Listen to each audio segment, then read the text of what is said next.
भाई हमार दुबई के वर्कर लाइफ लोग सोचेला कि आसान, मगर ना भाई, आसान ना, बहुत कठिन। हर दिन कड़ी मेहनत, हर रात एगो नया उम्मीद। सुबह उठो, डिप्टी जा, डिप्टी खत्म, रूम पर आओ। रूम पर अइला के बाद सुते के समय लोग अगला दिन के बारे में सोचे कि काहे ओवर टाइम नहीं खे चलत, सैलरी काहे लेट हो गई। मगर एगो बात है, दुबई के मजदूर बहुत हिम्मत वाला हो। काहे कि गांव के लोग बोलेला कि दुबई गई बड़ा आदमी बन के आए। यह बात हर दिन ड्यूटी में ताकत देला। दुबई रहल कठिन है भाई, मगर हमनी के ओकरा से मजबूत बनी जा।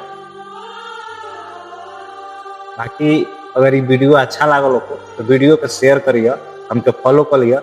मिला तनी फिर अगला ब्लॉग।